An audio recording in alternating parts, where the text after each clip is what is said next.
Hi guys, welcome to my channel. मराठीचा big बॉसचा episode बघून खरंच खूप दुःख सुद्धा झालेलं आहे, आनंद सुद्धा झालेला आहे. परंतु मी तुम्हाला एक गोष्ट खरं सांगू का, पहिले जेव्हा स्टार्टिंगला बिग बॉस मराठी 6 सुरू झाला होता आणि जेव्हा संडेचे एपिसोड होत होते तेव्हा ना संडेचे एपिसोड बघायची सुद्धा इच्छा नव्हत होती. मला असं होतं की स्किप करा यार, काय फालतू टास्क, काय फालतू ते कार्यक्रम, काय सह्याद्री कार्यक्रम, मग हा गाणं वाजेल तर मग असा डान्स करा, मग अशी स्टेप करा, मग तशी स्टेप करा, मग हा करा, मग तो करा. त्यांना बघू बघू एवढा बोर वाटत होता ना, फक्त असं वाटत होतं की पूर्ण स्किप करायचा आहे. आखरीचा पार्ट इम्पॉर्टंट आहे की कोण घराच्या बाहेर जाणार, कोण घराच्या बाहेर नाही जाणार, हे सर्व बघण्यामध्ये इंटरेस्ट होता. परंतु संडेचा एपिसोड लिटरली मी फक्त स्किप करायची, नाही बघायचे, skip skip skip skip skip. परंतु तुम्हाला सांगते, जे स्टार्टिंगचे जेव्हा बिग बॉस मराठी 6 सुरू झाला होता तेव्हा स्टार्टिंगचे एपिसोड आणि आता स्टार्टिंगचे संडेचे एपिसोडमध्ये ना खरंच खूप डिफरन्स आलेला आहे. आता संडेचे एपिसोड खरंच खूप चांगले आहेत, खरंच खूप चांगले टास्क आणत आहेत, खरं थोडा बहुत इम्प्रूव्हमेंट झालेला आहे. मला ना खाण्यामध्ये खूप इंटरेस्ट आहे. जेव्हा पण प्रत्येक एक टास्क येते ना आणि प्रत्येक टास्कमध्ये खाणं असते ना, तर मला तो बघण्यामध्ये खरंच खूप इंटरेस्ट वाटते. मतलब काही बघा, बासुंदी बघा, लड्डू बघा, काजू कतली बघा, किंवा अनारसे बघा, किंवा हलवा म्हणा, हा म्हणा तो म्हणा. तर संडेच्या एपिसोडची सुरुवात झाली आणि संडेच्या एपिसोडची जेव्हा सुरुवात झाली ना, तर खाण्यापासूनच झाली आणि मला खूप इंटरेस्टिंग टास्क वाटला तो. मतलब खरंच मला खाणं असलं ना तर मला बघण्यामध्ये इंटरेस्ट वाटते. तर मस्त त्याचा होता की मस्त त्यांच्या डोळ्याला पट्टी वगैरे बांधली होती आणि त्यांना तो पदार्थ खायचा होता आणि त्यांना तो दुसऱ्या व्यक्तीला सांगायचं होतं की हा पदार्थ कसला आहे, नाव न घेता. इंटरेस्टिंग होता. परंतु मला फक्त इंटरेस्ट होता की त्या थालीमध्ये काय नवीन पदार्थ आहे, काय कसा पदार्थ आहे, कसं काही लागते वगैरे वगैरे, तो बघण्यामध्ये जास्त इंटरेस्ट होता.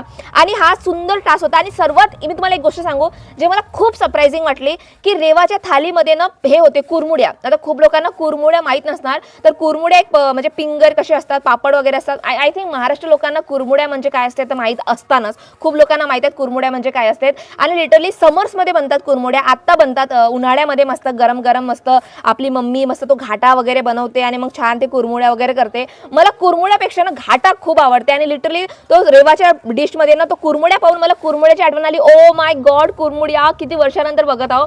आणि तो घाटा कित्येक वर्ष मी खाल्ली नाहीये तो घाटा.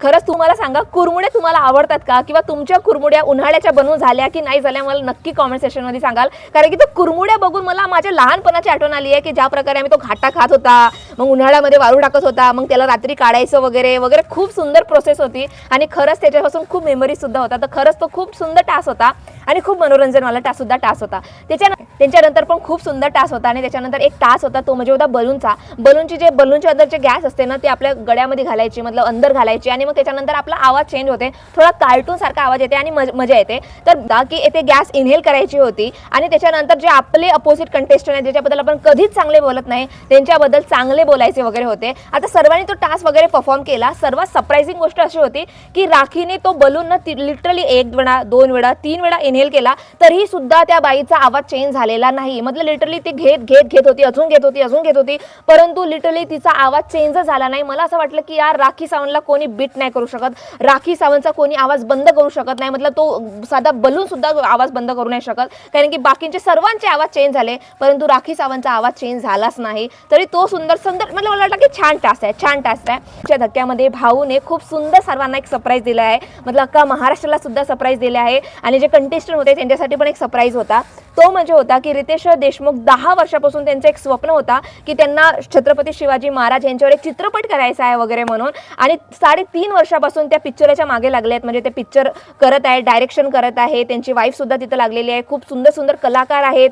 तो वगैरे टीजर वगैरे त्यांनी सर्वांसमोर प्रस्तुत केला. मी खरं सांगू, मी जिओ हॉटस्टारवर बिग बॉस बघते, तर त्याच्यामध्ये तो टीजर दाखवला गेला नाही आहे. मी अजून सुद्धा तो टीजर बघितले नाही आहे. तो कसा आहे, काय आहे, कोण आहेत, कसं काही पूर्ण चित्रपट कसं काय आहे, टीजर कसा आहे, सर्व गोष्टी मी अजून बघितली नाही आहे. परंतु मी खरंच तो बघेन आणि त्याचा रिव्ह्यू घेऊन येईन. त्याचा रिव्ह्यू घेऊन येऊ की नको येऊन प्लीज मला कॉमेंट सेक्शनमध्ये सांगा, कारण की मी अजून तो टीजर बघितली नाही आहे. मला खूप एक्साइटमेंट आहे तो टीजर बघण्याची आणि त्याच्यानंतर मला स्वतःचे रिॲक्शन बघायचे आहेत. कारण की आपण लहानपणापासून छत्रपती शिवाजी महाराज यांचे मी लेसन वाचलेली आहे. माझ्या हिस्ट्रीच्या बुकमध्ये असायचे, जेव्हा मी 5th and 6th स्टँडर्ड आणि 4th स्टँडर्ड वगैरे मध्ये होते तेव्हा वाचायचे. त्याच्यानंतर खूप नंतर आपला सिलेबस चेंज झाला, सायन्स आला, फिजिक्स आला, मॅथ्स आला. त्याच्यानंतर मी कित्येक वर्ष महाराजाबद्दल वाचलीच नाही आहे.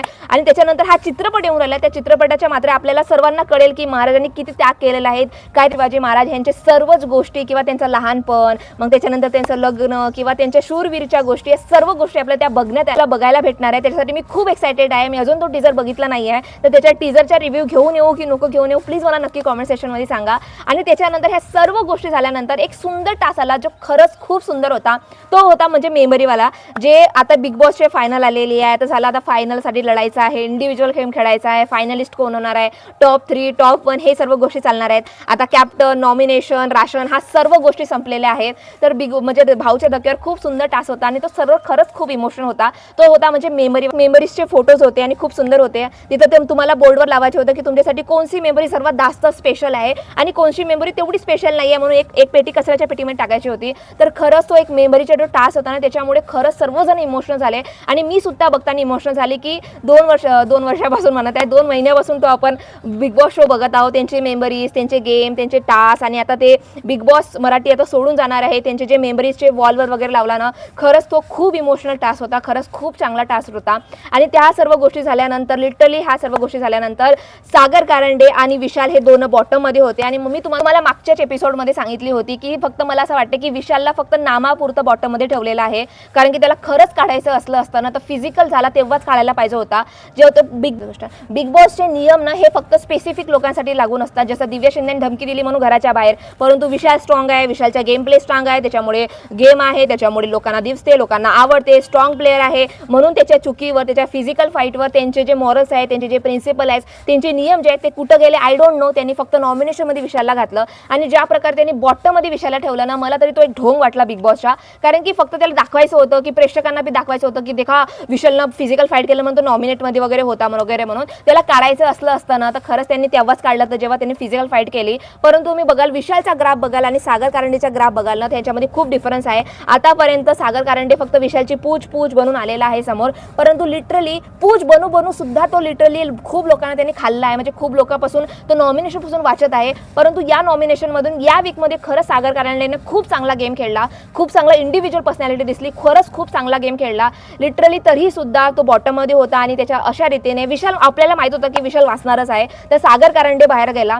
अरे मी तुम्हाला सागर कारंडे सरांची एक गोष्ट सांगते, दादाची एक गोष्ट सांगते की जेव्हा तो आला होता ना तेव्हा सुद्धा त्यांनी ऍक्ट परफॉर्म केला होता. की जेव्हा तो जेव्हा त्याचा इंट्रोडक्शन होता तेव्हा त्यांनी ऍक्ट परफॉर्म केला होता, कारण की तो ऍक्टर आहे, तो कॉमेडियन आहे, तो त्याला नाटक करायला आवडते, तर त्याला ऍक्टिंग त्याच्या रगारगामध्ये बसलेली आहे. आणि जाताना सुद्धा त्याने एक ऍक्ट परफॉर्म केला आणि खरंच तो खूप सुंदर ऍक्ट होता. लिटरली बघताना हसा आली की ज्या प्रकारे त्यांनी बिग बॉसच्या सोंग केला, अरे आता टास्क परफॉर्म करा वगैरे, तर नक्की तुम्ही जाऊन बघाल. खरंच खूप चांगला टास्क परफॉर्म केला, म्हणजे खरंच खूप ऍक्ट चांगला परफॉर्म केला. की एक असते ना, एक ऍक्टरला स्टेज इम्पॉर्टंट असते, प्रेक्षक इम्पॉर्टंट असतात आणि खरंच त्या सागर कारंडे दादांनी दाखवून दिलं की त्यांना स्टेज किती इम्पॉर्टंट आहे, त्यांना नाटक किती इम्पॉर्टंट आहे, त्यांचं करिअर वगैरे म्हणा, त्या एक नाटक त्यांच्या रगारगामध्ये बसलेलं आहे. येताना सुद्धा नाटक केलं आणि जाताना सुद्धा त्यांनी एक ऍक्ट परफॉर्म केला आणि खरंच खूप इमोशनल होता.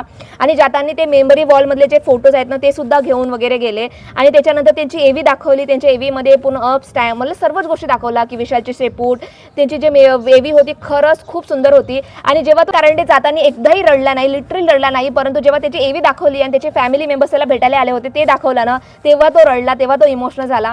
आणि तुम्हाला एक गोष्ट सांगते सागर कारंडेची, की जेव्हा तो आला होता ना तेव्हा जो प्राइज मनीचा टास्क होता तेव्हा अनुश्री त्यांच्याकडे जाते आणि म्हणते की दादा तुला हे पैसे हवेत ना, वहिनीचे दागिने सोडवायचे वगैरे आहेत तुला. तेव्हा तो म्हणतो की हो ग मला दागिने सोडवायचे आहेत, मला हे पैसे इम्पॉर्टंट आहेत. परंतु त्याच्या सुद्धा स्वप्न होता की तो फायनलमध्ये जाईल, तो जिंके, त्याला वाटत होता तो जाईल वगैरे म्हणून. परंतु ज्या रीतीने तो घराच्या बाहेर गेला त्याला तर सुद्धा दुःख झालं. परंतु ज्या रीतीने सागर कारंडेला बिग बॉस शोला प्रेस केलं ना, लिटरली खूप कमेंडेबल आहे. सागर दादाने ज्या प्रकारे आपला पूर्ण प्रवास एवढा चांगल्या शब्दामध्ये मांडला ना, म्हणजे त्यांनी एक गोष्ट म्हटली आणि मला खरंच ती खूप पटण्यालायक आहे आणि खरंच खूप चांगली आहे. की जेव्हा आपण लहान असतो, म्हणजे आपण बिग बॉसच्या हाऊसमध्ये नसतो, प्रत्येक आयुष्यामध्ये असतो, जे ॲक्च्युअल आयुष्यामध्ये असतो तेव्हा आपण लहान असतो, मग हळूहळू मोठे होतो, मग 5 वर्षामध्ये काहीतरी शिकतो, मग 10 वर्षामध्ये आपली वेगळी मेंटॅलिटी असते, वेगळे थॉट प्रोसेस असतात, मग आपण 20 वर्षामध्ये वेगळे असतो, 25 वर्षामध्ये वेगळे असतो, 50 वर्षाचे होतो तेव्हा वेगळी मेंटॅलिटी असते. आपण बाहेरच्या आयुष्यामध्ये आपण हळूहळू आपली वाढ होते आणि हळूहळू आपले थॉट प्रोसेस चेंज होतात आणि हळूहळू डेव्हलपमेंट होते. परंतु बिग बॉसच्या हाऊसमध्ये ना 100 दिवस म्हणजे आपण जेव्हा स्टार्टिंगला येत आहे एक लहानसा बाळ म्हणून येता की आपल्यामध्ये काही समजत नाही, स्ट्रॅटेजी प्लॅन, नॉमिनेशन, काहीच गोष्टी कळत नाही. आपण हळूहळू टप्पे टप्पे शिकतो. परंतु एवढाच आहे की ॲक्च्युअल आयुष्यामध्ये हे प्रोसेस खूप हळूहळू चालत असते. परंतु बिग बॉसच्या हाऊसमध्ये आपल्याला 100 दिवस असतात आणि 100 दिवसामध्ये आपल्याला पटपट ती प्रोसेस असते म्हणून आपण पटकन मोठे होता.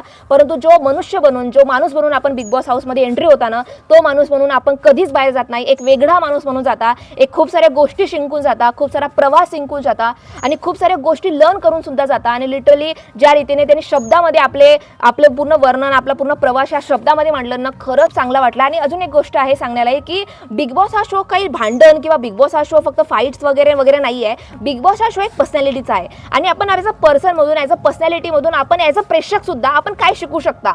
मतलब तो त्याची पर्सनॅलिटी तशी आहे, त्याची पर्सनॅलिटी तशी आहे, मी आपल्या पर्सनॅलिटीमध्ये काय घेऊ शकतो ह्याच्याकडून किंवा त्याच्याकडून काय घेऊ शकत नाही, हे as a audience, as a प्रेक्षक म्हणून आपल्याला शिकायला पाहिजे. म्हणजे काय असते ना, बिग बॉस शो हा फक्त भांडण किंवा अशा गोष्टी नाही आहेत. जे कंटेस्टंट अक्षय देशमुख म्हणतात की स्वतः विहिरीमध्ये उडी मारल्याशिवाय आपल्याला कळत नाही की पाणी थंड आहे की कोमट आहे, तसाच स्वतः बिग बॉसच्या हाऊसमध्ये गेल्यावर फक्त आपण 1 घंट्याचा एपिसोड बघतो, त्याच्यावर डिस्कशन करतो, त्याच्यावरून आपल्याला कळत नाही की ॲक्च्युअल बिग बॉस हाऊसमध्ये काय होते, काय घडामोडी होतात ते ॲक्च्युअली आपल्याला माहीत नसतात. परंतु लिटरली तो प्रवास म्हणा की ते जर्नी म्हणा खूप वेगळी असते. म्हणून मला वाटते की तेथून खूप प्रत्येक जो व्यक्ती असते ना, तो वेगळाच माणूस बनून येते, वेगळ्याच गोष्टी लर्न करून येते, खूप सारा त्याच्यामध्ये परिवर्तन होते. तसं ॲज अ प्रेक्षक म्हणून सुद्धा आपल्याला होते की आपल्याला ॲज अ प्रेक्षक म्हणून हा फक्त भांडण किंवा एंटरटेनमेंटच्या शो न बघता ह्याच्याकडून आपण काहीतरी शिकू शकता, त्या पर्सनॅलिटीकडून काहीतरी गेन करू शकता. अशा रीतीने बघितलं ना तर खरंच आपण माणूस म्हणून सुद्धा हा बिग बॉस शो बघून सुद्धा आपण माणूस म्हणून चांगले माणूस बनू शकता. आपल्यामध्ये चांगल्या सवयी लागू शकतात, खूप साऱ्या गोष्टी आपण शिकू शकता. ज्यांना जेथून शिकायचं असतं तेथून ते शिकतात. लिटरली हा शो एक इमोशनल शो आहे. खूप काही देऊन खूप काही लर्न करून जाते. आणि जाताना सागर कारंडेने एक गोष्ट आवर्जून म्हटली की ज्यांना पण बिग बॉस मराठी 6च्या ऑफर येते, ज्यांना पण बिग बॉसच्या ऑफर असते, प्रत्येक व्यक्तीने बिग बॉसमध्ये यावं. कारण की कितीही पैसे दिला, कितीही काय केलं तरी हा अनुभव आपण लर्न करू शकत नाही. तर ज्या रीतीने तुम्हाला बिग बॉसचा ऑफर भेटला तर तुम्ही नक्कीच जा, अशा गोष्टी अनुभवाल, अशा गोष्टी शिकाल, स्वतःबद्दल शिकाल, स्वतःच्या पर्सनॅलिटीबद्दल शिकाल, खूप गोष्टी लर्न करण्यालायक आहेत. आणि खरंच सागर कारंडे अशा रीतीने गेला. आणि त्याच्या आता जाताना ना एक प्रोमो रिलीज झाला आणि तो प्रोमो बघून खरंच असं वाटलं की झाला आता बिग बॉस संपलेला आहे. आता बिग बॉसचे फक्त फायनल्सचे एपिसोड राहिलेले आहेत की top 5, final of ticket, finals मध्ये कोण जाणार पहिले, मग टॉप 2 मध्ये कोण जाणार, मग टॉप 3 कोण जाणार, प्राइज मनीचे टास्क वगैरे होणार, नॉमिनेशन, कॅप्टन्सी, हे सर्व हटलेलं आहे. आता फक्त फायनल्स राहिलेले आहेत. लिटरली खरंच खूप मोठी एक्साइटमेंट सुद्धा आहे की आता फायनल मध्ये कोण जाणार. आता एक प्रश्न पडलेला आहे की फायनलची तिकीट आहे ना ते पहिली कोणाला भेटणार, कारण की प्रत्येक लोक इथं गेम खेळत आहेत, प्रत्येक लोक टास्क खेळत आहेत. आता तुम्हाला सर्वांना माहित असेल की विशाल हा फायनलिस्टची तिकीट खेळू शकत नाही, गेम खेळू शकत नाही, ज्या प्रकारे त्यांनी फिजिकल फाईट केला त्यामुळे त्याला आउट आहे.